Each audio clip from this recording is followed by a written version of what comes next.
오늘 이 말씀을 우리가 이해하려면 이 말씀이 어떤 상황에서 선포됐는가 하는 그 상황을 알아야 합니다. 왜냐하면 오늘 이 많은 무리들이 예수님을 찾으러 막 이렇게 다니는 모습을 보고 있거든요. 예수님께서 디베랴 근처 어느 평원에서 무리들과 제자들에게 떡을 나누어 주셔서 오병이어의 기적이 일어납니다. 그런 것이 일어날 줄은 전혀 생각도 못하고 상상도 못하고 있다가 그 5천 명이 넘는 사람들, 여자와 아이와 노인까지 합하면 그보다 훨씬 더 많은 숫자의 사람들이 작은 떡 몇 조각과 물고기 2마리로 먹게 돼요. 그래서 그 일을 경험한 사람들이 얼마나 놀랐겠어요. 그래서 그들 중에 어떤 사람들은 이런 사람을 우리가 왕으로 삼자. 그러면 우리가 얼마나 잘 먹고 잘 살겠고 우리가 얼마나 편안히 살겠는가. 이런 생각들을 하면서 어떤 그런 생각을 하기도 했어요. 그래서 무리가 막 몰려와서 예수님을 이제 자기 마음대로 그렇게 왕 삼으려고 했을 때 예수님은 조용히 혼자 산으로 올라가 기도하시고 제자들더러는 건너편으로 가라 이렇게 말하죠. 제자들은 배를 타고 건너갑니다. 무리들이 다 보죠. 예수님이 어디 가나. 이 시대에는 그것이 아직 제일 관심사고 뉴스니까 예수님은 이제 산으로 가는구나. 예수님은 안 보이고 제자들은 배를 타고 제자들끼리만 건너편으로 가니까 우리는 어디로 가야 되나 무리가 이렇게 생각하고 있었어요. 다음날 보니까 제자들도 없고 예수님도 없고 그래서 처음에 그들이 떡 먹었던 장소로 배를 타고 딱 우르르 몰려가요. 거기도 안 계세요. 그러니까 그들이 그럼 가버나움으로 갔나 보다. 가버나움은 디베랴에서 배를 타고 한 30분에서 1시간 정도 배를 타고 가면 있는 곳이에요. 그때 당시에는 가장 번화하고 잘 사는 도시였죠. 그로 가요. 그랬더니 거기에 예수님도 있고 제자들도 있어요. 깜짝 놀랐죠. 예수님 분명히 배를 타고 안 가셨는데 어떻게 여기 와 계실까? 그래서 여기서 이 사람들이 묻는 것입니다. 라삐요, 언제 여기 오셨나이까? 그래요. 이 무리들은 모르는 한 사건이 그날 밤에 일어났죠. 어떻게 예수님이 가셨어요? 물 위를 걸어서.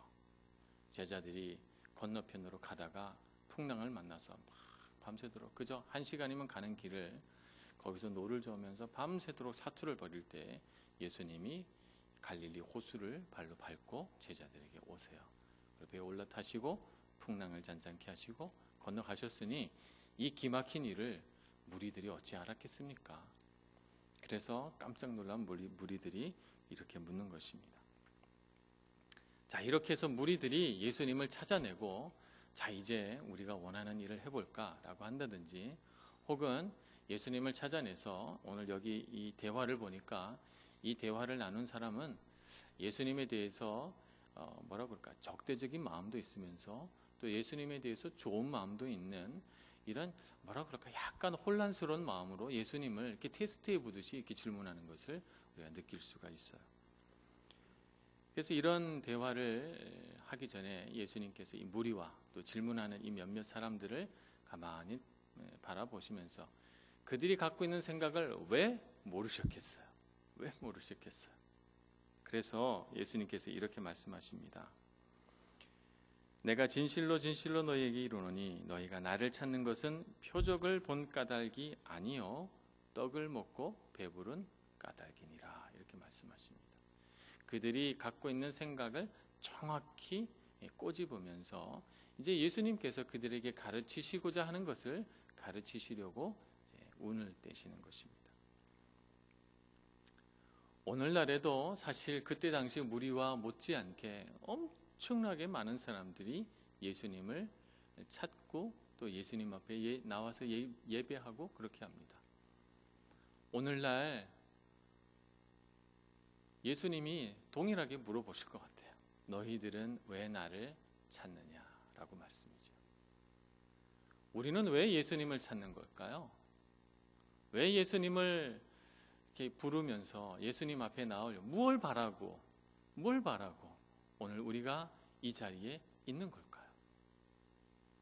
우리가 너무 당연하게 예배 드리러 오고 너무 당연하게 예수님을 부르면서 이 자리에 있다 보니까 도대체 내가 예수를 왜 믿나? 나는 예수를 왜 찾는 것일까? 라고 하는 질문에 대해서 딱히 답은 없는 채 오히려 예수님께서 전혀 기대하지 않는 방식으로 예수를 따르고 예수를 찾고 있는 것은 아닐까. 여기 예수님께서 이 무리를 향해서 너희들이 표적을 본 까닭이 아니요 먹고 배부른 까닭이라 라고 말씀하신 것처럼 우리가 엉뚱한 것을 목표로 예수님을 찾고 있는 것은 아닐까 뒤돌아보게 됩니다. 오늘날 우리는 예수님으로부터 흘러나오는 생명의 말씀, 그분이 이 땅에 오셔서 살으셨던 그 모든 삶, 그분의 인격, 그분이 우리를 위해서 죽으신 십자가 죽음, 그리고 그분이 우리에게 선물로 주신 부활의 능력, 이런 것들을 우리가 막 받아들여서 예수님 닮고 싶어요. 나도 십자가 지고 갈래요. 나도 내 삶의 많은 죄된 부분들을 십자가에 못 박아 죽이고 그 십자가 아래에서 부활할 거예요. 이런 신앙이기보다는 그런 신앙일 거라고 제가 말씀할 줄 알았죠. 그런 신앙이기보다는 많은 사람들이 어떤 신앙을 갖고 있어요. 주님, 집 문제 해결해야 됩니다. 주님, 우리 아들, 딸 잘 돼야 될 텐데, 공부 잘해야 될 텐데, 주님, 경제적으로 어렵습니다. 부자 되게 해주세요. 주님, 앞날이 막힙니다. 해결해 주세요. 이런 거잖아요. 이런 거 가지고 주님 앞에 나오고 있잖아요. 그렇게 생각해 보면 우리가 예수님 당시에 이 무리와 얼마나 다른가? 조금 다른 것 같긴 한데 크게 다르지는 않다는 생각을 해보는 것입니다. 그래서 우리는 예수님 안에 있는 그 생명을 주는 떡, 생명의 양식을 받기 위해서 우리 신앙의 초점을 바로 맞춰야 되고 우리가 왜 예수님을 찾는지에 대한 답이 분명하게 있어야 될 줄로 믿습니다. 우리가 밥을 매일 먹잖아요. 우리가 밥을 매일 먹는데 우리가 밥을 먹어야만 살아요. 그죠? 밥을 먹어야만 살지 안 먹고 계속 굶으면 아무것도 먹지 않을 경우 사람은 약 한 3일에서 5일 정도면 생명의 위협이 온다 이렇게 의사들은 말합니다. 그러니까 우리는 매일 먹어야 돼요. 하루 한 끼라도 계속 먹어야 돼요. 근데 어떤 사람이 내가 오늘 1년치 밥을 먹고 내가 1년 동안 밥 먹는 수고를 이 귀찮은 일들을 하지 않겠다. 여자분들 요리하는 게 얼마나 힘들어요? 자식에게 내가 너에게 1년치 밥을 오늘 해줄 테니 먹고 밥 해달라는 소리 하지 마라. 이러면 참 좋을 것 같은데 그렇게 되나요? 그렇게 안 되잖아요. 우리의 위장은 딱 한 끼분의 밥을 소화할 수 있는 양밖에 안 돼요. 그래서 한 끼를 먹고 그게 가득 차면 배가 불러요. 먹을 수가 없어요. 더 먹으면 큰일 납니다. 그래서 우리가 먹고 또 그 한 끼분의 에너지가 다 소모가 되면 또 배가 고파요. 그래서 또 먹어야 돼요. 이런 것이 양식이잖아요. 먹는 거예요. 근데 예수님께서 본인을 생명의 양식, 생명의 떡이라고 말씀하셨어요. 그럼 우리가 이렇게 해보죠. 우리 일주일이 있는데 내가 하루 금식하고 이날 생명의 양식을 마음껏 먹으리라. 일주일치 생명의 양식을 내가 하루 금식하면서 기도하고 말씀 보고 예배하고 기도하고 말씀 보고 예배하고 하루를 충만하게 한 다음에 6일은 생명의 양식 먹지 않고 예수님 생각도 하지 않고 그냥 쭉 살면 6일이 사라집니까? 사라집니까? 안 사라지죠. 일주일에 하루 열심히 영적으로 충만해 있다고 하더라도 육의 양식이 매일 먹어야 사는 것처럼 영의 양식도 매일 먹어야 살 수 있는 거예요. 폭식하고 포금해 놓고 그것이 계속해서 나를 일주일 혹은 한 달 혹은 1년을 살게 해줄 거라고 믿으면 그 대단한 오산입니다.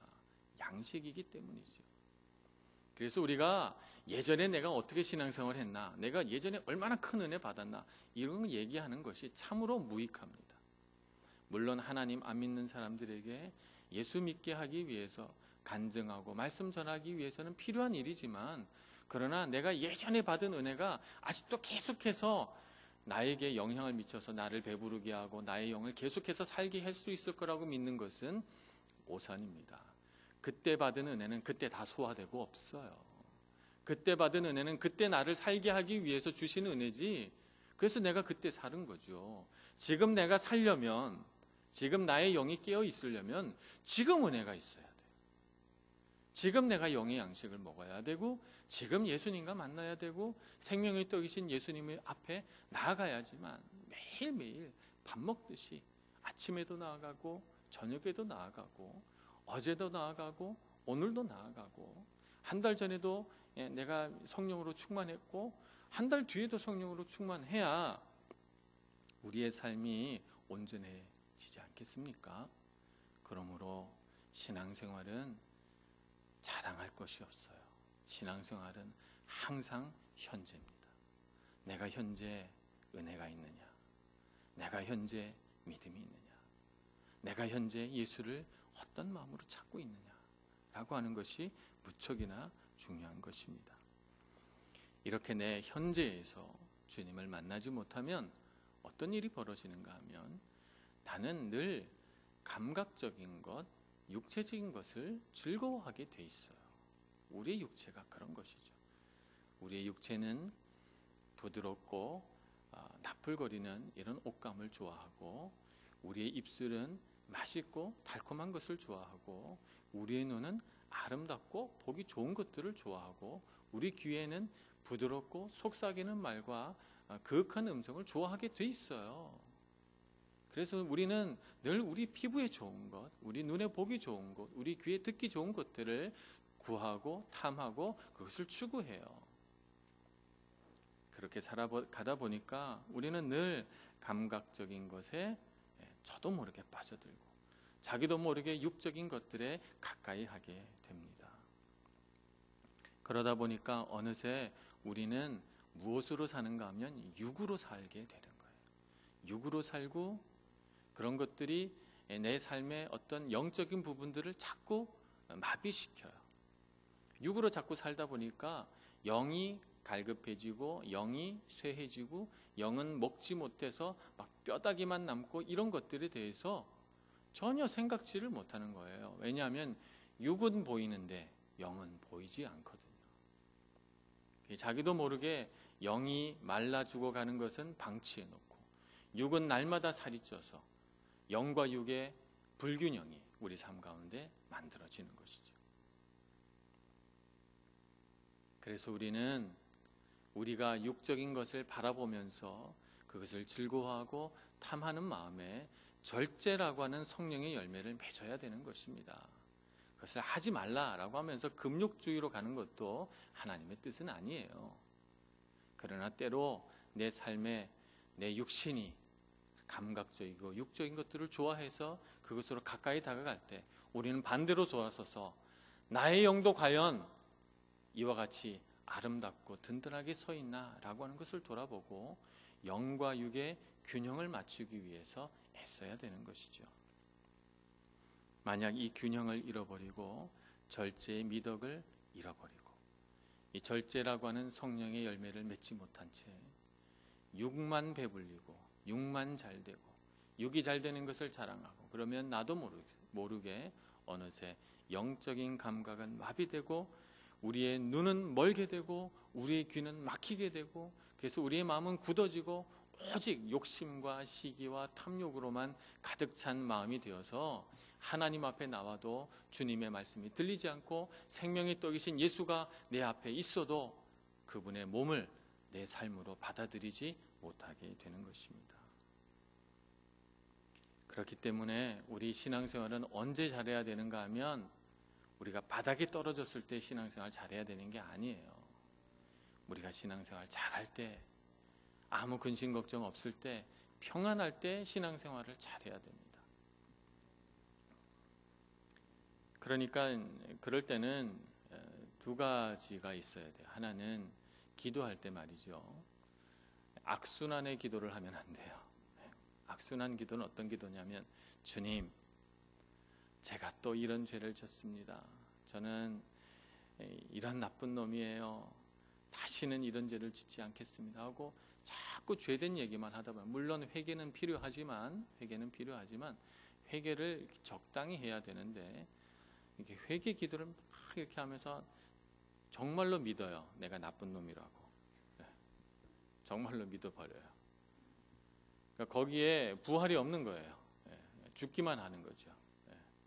죽고 부활해야 되는데, 내가 그렇게 해서 정말 내가 죄를 많이 짓고 내가 정말 주님 앞에서 죄된 사람인데, 예수 그리스도가 나 같은 죄인을 위해 피 흘려 주셨잖아요. 그래서 내가 내 능력으로는 이 죄에서 못 나오는데, 예수 그리스도의 은혜와 그 보혈의 공로로 내가 구원받았잖아요. 그래서 반드시 회개 다음에는 부활의 기쁨과 그분의 사랑이 가득 들어와서 회복이 돼야 되는데, 회복이 안 돼요.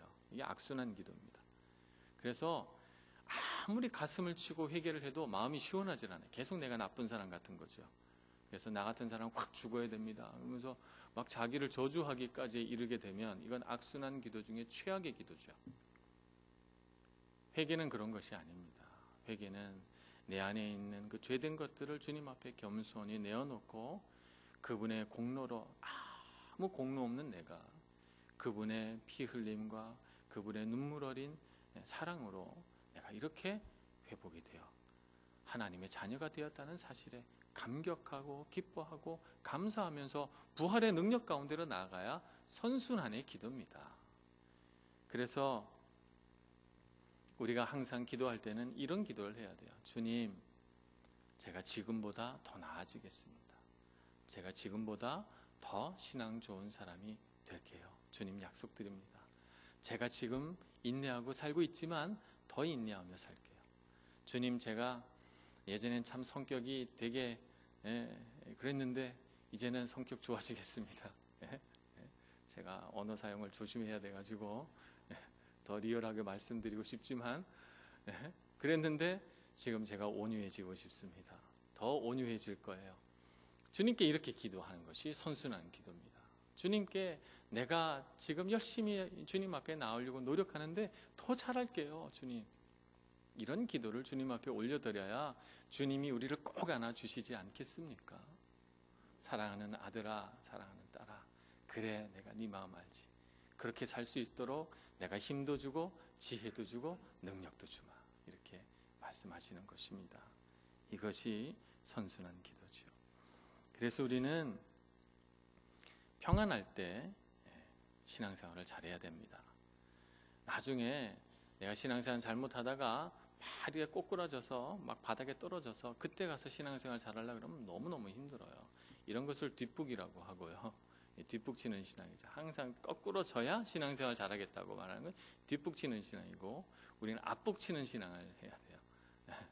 평안할 때, 아무 일 없을 때, 정말 내가 모든 일이 다 잘 되고 있을 때, 주님 더 잘할게요 라고 하는 기도를 드려야 되죠. 그때 우리가 죄와 반대되는 것들을 행할 수 있어야 됩니다. 그때는 내가 평안하고 성령 충만하고 모든 일이 다 잘 되고 있으니까, 그럴 때는 내가 얼마든지 죄와 싸워서 이겨낼 능력이 있거든요. 그러니까 그럴 때 죄와 반대되는 거, 내가 전에는 감히 하려고 생각하지 않았던 것들을 해보는 거예요. 가장 쉬운 것들부터 예를 든다면 이런 거죠. 예전에는 모여 앉아서 이렇게 수다를 떨잖아요. 저는 이태리 와서 가장 아름다운 문화가 수다 떠는 문화라고 봅니다. 한국에도 좀 그랬으면 좋겠어요. 여기 보면 제가 요즘 날씨가 이렇게 좋아서 저녁에 산책하기 딱 좋아서 공원을 이렇게 산책을 해요. 그러면 중학생도 모여서 수다 떨고, 고등학생들도 모여서 수다 떨고, 부부들도 모여서 수다 떨고, 개를 데리고 산책하며 수다 떨고 그래요. 여기에는 모든 스트레스가 수다로 다 해결이 돼요. 한국 사람들은 스트레스를 술로 해결하는데 이태리 사람들은 수다로 해결해요. 그래서 우리가 가장 쉽게 실천할 수 있는 것 중에 하나가 나의 수다의 질을 높이는 거죠. 예전에 나는 수다를 떨면 꼭 그이 봤어? 주일날 옷 입고 온 거? 색깔이 그게 뭐야? 네. 전에 저기 뭐지? 야유회 때 뛰는 거 봤어? 왜 그렇게 뛰어? 말을 왜 꼭 그렇게 하니? 그래서 막 이런저런 얘기, 사실 비판할 거리도 안 되는 그런 거, 어떻게 보면 지극히 주관적이고 다른 사람이 봤을 때는 오히려 괜찮다고 볼 수 있는 그런 것들을 모여 앉아가지고 할 얘기가 없으니까 수다를 떠는 거예요. 근데 그걸 긍정적인 수다로 바꿔야 되죠. 그이 봤어? 참 잘 입었더라. 색깔을 어쩜 그렇게 잘 택하냐. 어쩌면 그이는 말하는 것도 이렇게 예쁘게 하는지 몰라. 참 성격이 상냥해. 뭐 이런 얘기들. 그래서 자꾸 긍정적인 수다를 이야기하고 그런 것들을 얘기해 주면서 서로 얼마나 기분 좋아요? 기분 좋고, 왜 몰라요? 우리가 연약하고 죄 있고 단점이 있고 늘 속 썩이는 사람이라는 거 너무 잘 알아요. 그런데 우리가 자녀를 키울 때 잘한 것 빼고 못한 것만 꼭꼭 집어서 가르치면 자녀들이 좋아합니까? 정말 그 점을 고치나요? 그렇지 않아요. 우리는 잘못한 것보다는 잘한 것들을 자꾸 얘기해 주고 긍정적인 수다를 떨 수 있어야 됩니다. 뭐 이런 것들이 이해죠. 또 어떤 것이 이해가 될 수 있을까요? 우린 참 염려, 근심, 걱정이 많아요. 그죠? 염려, 근심이 많아서 근심 안 해도 될 것까지 근심하고, 근심이 없는 것도 근심이에요. 나는 왜 아무 걱정이 없을까? 뭐 이런 것도 걱정거리고. 그래서 막 이렇게 뭐든지 걱정을 해야 잘 될 것처럼 생각하지만 그렇지 않아요. 우리가 정말 잘 되려면 걱정을 그치고 감사를 해야 돼요. 감사합니다, 주님. 내게 이런 삶을 주시고, 나에게 이렇게 좋은 교우들을 주시고, 나에게 이렇게 아름다운 가정을 주시고, 내가 이렇게 열심히 일할 수 있는 일터와 직장을 주시고, 내가 이렇게 오늘 주님 앞에 기꺼운 마음으로 성경을 볼 수 있게 해주시고, 오늘 나에게 기도할 수 있는 마음을 주시고, 뭐 이런 거 다 감사잖아요. 감사로 바꿔야 됩니다. 우리 삶에 왜 슬픔이 없습니까? 괴롭고 힘들고 슬픈 일들이 많죠. 눈물 흘릴 일들이 있습니다. 눈물 흘리다가도 우리가 결정해야 돼요. 주님, 제가 슬프지만 주님 앞에 나가서 기쁨을 누리겠습니다. 결정하고 나가서 찬송 부르고 주님 앞에서 이 슬프고 괴로운 마음을 기쁨으로 바꿔달라고 주님께 간구해야 되죠. 우리 삶의 많은 부분들을 부정적이고 어둡고 축축하고 괴로운 것들을, 이런 것들을 다 긍정적이고 아름답고 감사하고 기쁜 일들로 바꿔내서 우리가 이런 것들을 견뎌낼 만하고 우리가 평안하여 아무것도 부족함이 없다고 느낄 때 자꾸 우리가 이런 것들을 시도해야 됩니다. 시도해서 우리의 삶 가운데 뒷북치는 그런 믿음이 아니라 앞북치는 믿음, 악순환 고리 속에 들어가서 계속해서 괴로워하는 그런 신앙생활이 아니라 정말 선순환의 기도, 하나님 앞에 먼저 나아가서 내 좋은 점들을 더 개발하겠다고, 예수 닮겠다고 그렇게 말하는 신앙생활을 해야 됩니다. 그렇게 될 때 우리 앞에 매일 우리가 먹어야 할 생명의 떡이신 예수 그리스도가 우리 앞에 계시게 되고, 그분과 교제를 날마다 쉬지 않고 함으로써 우리 영이 죽지 않고 살아있고 우리 영이 건강하고 튼튼하면 우리의 육은 금방 해결돼요. 우리 육의 문제는요, 영이 바로 서 있으면 육의 문제는 바로 해결이 됩니다. 조금만 참으면 다 해결됩니다. 그러니 여러분, 영을 살리는데, 영의 양식을 먹는데 집중하시고, 그것이 정말 중요한 것을 깨달아서 하루도 쉬지 않고 한 끼도 놓치지 않겠다는 그런 마음으로 꼭 우리 육의 양식을 매일매일 먹듯이 영의 양식을 사랑하고 사모하고 가까이 하시는 여러분 모두가 되시기를 간절히 축원합니다. 기도하겠습니다. 은혜가 많으신 하나님, 우리 가운데 오시옵소서.